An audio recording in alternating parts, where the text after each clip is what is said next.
Namaskar to everyone. I'm Achla. In previous class, we have already discussed about resources, importance and uses.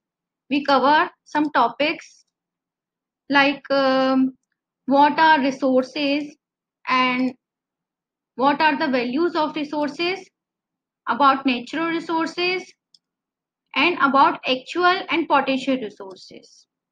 We also have discussed about biotic resources and abiotic resources.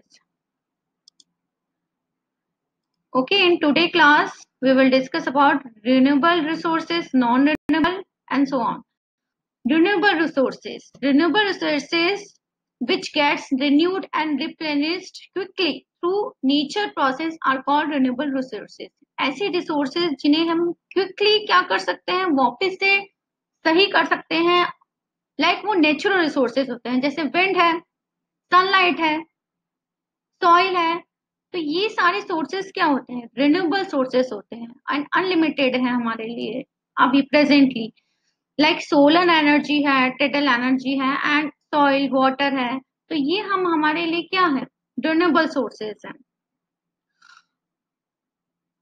Like non renewable sources renewable sources होते हैं जो कि एक time period के बाद क्या होते हैं, अगर हम उन्हें एफिशिएंटली यूज में नहीं लेंगे एट प्रेजेंट तो वो जल्दी ही खत्म हो जाएंगे, और अगर हम उन्हें एफिशिएंटली यूज में लेंगे तो वो लॉन्ग टाइम तक हम उन्हें यूज में ले सकते हैं, जैसे पेट्रोल है, कोल है, नेचुरल, इन सब को वो एक लिमिटेड अगर हम यूज में ले, अगर हम उन्हें वेस्ट नहीं करें तो हम इसकी अनलिमिटेड तो नहीं कर सकते हैं, लेकिन इसका टाइम पीरियड बढ़ा सकते हैं, हम उन्हें ज्यादा से ज्यादा टाइम तक उन्हें यूज में ले सकते हैं.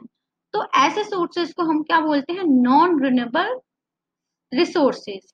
There are resources which have a limited stock. Limited stock होता है once they get exhausted, अगर एक बार इन्हें यूज में ले लिया जाए, it takes thousands of years to be renewed and replaced. Thousands of years लग जाएंगे इन्हें वापस से बनने में. ठीक है, these resources cannot be renewed within the life span of human beings. ये कभी भी renewed नहीं हो सकते एक human बीइंग की लाइफ स्पेन में. पूरे जो लाइफ स्पेन होता है ह्यूमन बीइंग का लाइफ पीरियड होता है जब तक वो लिविंग में रहता है, जिंदा रहता है, एंड तो once exhausted they can not be renewed. एक बार इन्हें अगर खत्म हो गए हैं ये, तो इन्हें वापस से हम रिन्यू नहीं कर सकते. Example like coal, petroleum and natural gas. On the basis of distribution, there are some natural resources which can be found everywhere. ऐसे कुछ resources होते हैं जो कि हमें हर जगह मिलते हैं, लेकिन कुछ particular place पे ही मिलते हैं. ठीक है, ऐसे resources को हम बोलते हैं localized resources. These resources are found in the specific region such as minerals, oil. वो क्या होता है, एक particular area में ही कोई जगह पे मिलते हैं. Like minerals such as कोल है, आयरन है, वो बिहार और उड़ीसा के साइड ही मिलता है, ऑल ओवर नहीं मिलता है. तो एक लोकलाइज एरिया हो गया जहां पर ये मिल रहे हैं. ठीक है, सो इन्हें लोकलाइज रिसोर्सेस कहते हैं. यूबिक्विटस रिसोर्सेस क्या होते हैं, like these resources found everywhere on the earth. Earth में आप कहीं पर भी चले जाओ आपको ये रिसोर्सेस मिलेंगे. Like natural resources like air है, वाटर, सनलाइट, ये क्या है, आप ऑल ओवर द अर्थ कहीं पर भी चले जाए आपको रिसोर्सेज मिलेंगे. ठीक है, human made resources, human made से ही पता पड़ रहा है जो ह्यूमन ने बनाया है. That natural resources become useful resources when their original form can be changed. All natural resources become a resource when human beings change their original with help of their skill and technology. For example, iron core is the natural form which are not a resource. Iron form हमारे natural form में मिलती है, लेकिन हम उसे क्या करते हैं, जब मैन ने इसे नई चीजें बनाना सीखा, उसे यूटिलाइज करा, तो उसने क्या करा, उससे नई नई चीजें बनाई. ठीक है, तो उसका ओरिजिनल फॉर्म से उसे चेंज कर दिया, कुछ चीजें चेंज करके एक नई चीज में कन्वर्ट कर दिया अपनी टेक्नोलॉजी से. तो technology developed and used by human to do so is a human made resource. Human made resource मतलब ह्यूमन ने बनाया है. Human resource is the most important and relevant resource in human beings. It is the human beings who use their skill, knowledge, technology and labor to utilize a resource. अब कोई सा भी resource है उसे हम यूटिलाइज कैसे करें, वो ह्यूमन बींग्स उसे कैसे यूज में, जैसे लाइक वाटर है, अब वाटर को वो लाइक ओल्ड टाइम्स में हम सिर्फ ड्रिंकिंग के लिए या हम क्रॉप प्रोटेक्शन से रिलेटेड यूज में लेते थे, लेकिन जैसे जैसे टेक्नोलॉजी होती गई हम वाटर से इलेक्ट्रिसिटी प्रोड्यूस करते गए, हम विंड मिल से लाइक इलेक्ट्रिसिटी प्रोड्यूस करते गए। तो their people are human, like इस तरह से हमने उसे क्या करा, उसका रिसोर्स, उसका जो जो मेन जो उसकी टास्क होती है हमने चेंज कर दिया विद न्यू टेक्नोलॉजी और विद न्यू डेवलपमेंट जो भी हमारे माइंड में आया। The development and the economic prosperity of any nation mainly depends on how they are utilizing their available resources. Available मतलब जो उनकी अभी फिलहाल में जो रिसोर्सेज हैं उन्हें वो किस तरह से उसे यूज में ले रहा है, ठीक है। ये ह्यूमंस पे या उस नेशन पे डिपेंड करता है वो किस तरह से उसे यूटिलाइज कर रहा है।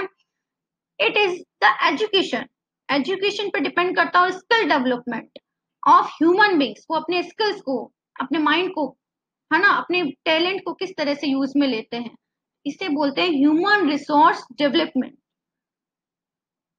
Resource conservation, the resource should be carefully and like मैंने आपको बताया था, लाइक नॉन रिन्यूएबल सोर्सेज क्या होते हैं जिन्हें हम रिन्यू नहीं कर सकते, अगर हम उन्हें एफिशिएंटली या केयरफुली उन्हें यूज में नहीं लेंगे तो वो जल्दी ही ऐसा टाइम आएगा कि वो रहेंगे ही नहीं, ठीक है। अगर तो हमें उन्हें एफिशिएंटली या केयरफुली अगर उसे यूज में लेंगे तो वो क्या होंगे, लॉन्ग टाइम तक चलेंगे।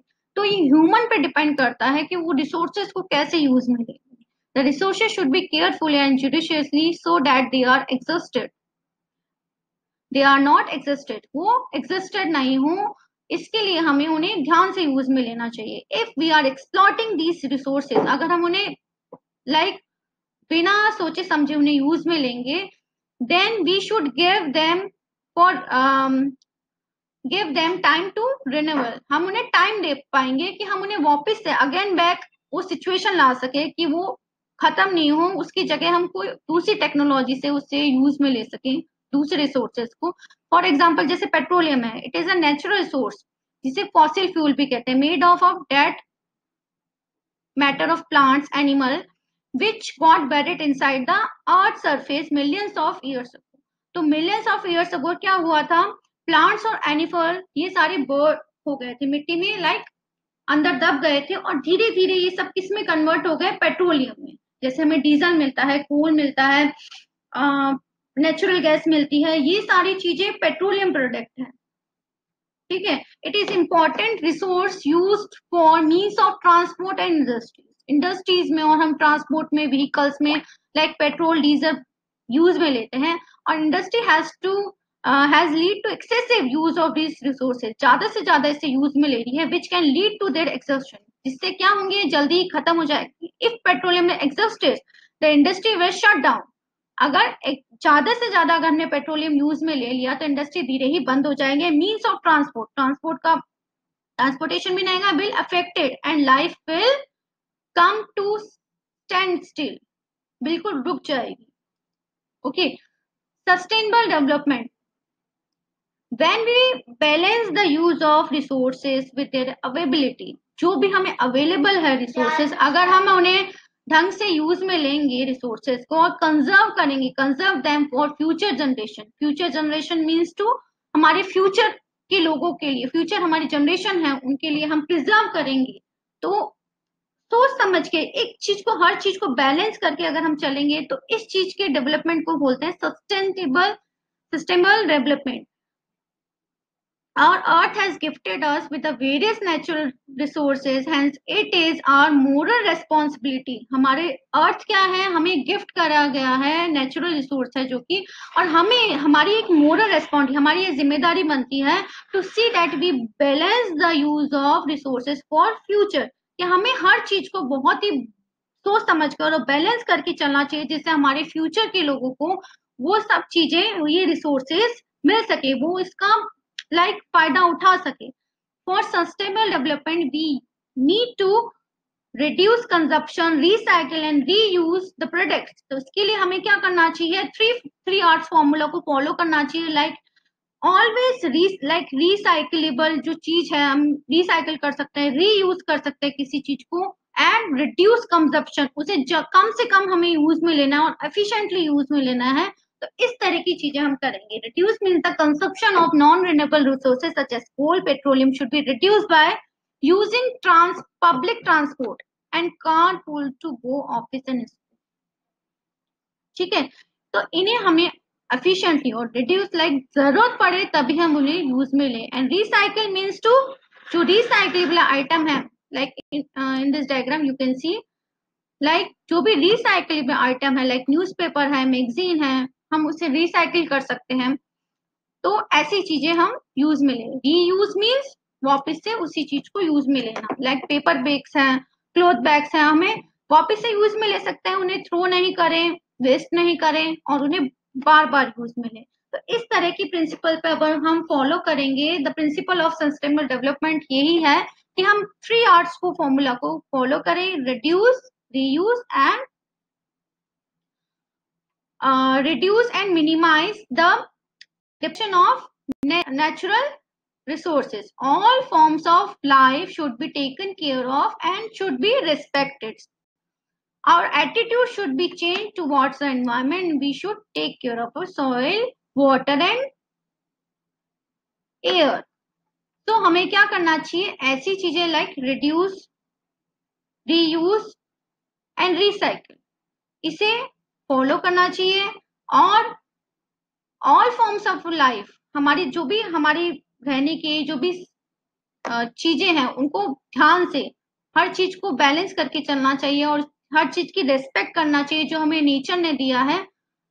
एनवायरनमेंट की तरफ positive thinking, like positive attitude रखना है कि हमें उसे क्लीन रखना है, उन्हें हमें खराब नहीं करना। जो सॉइल है, एयर है, वाटर है, उसे हमें क्लीन रखना है एनवायरनमेंट को।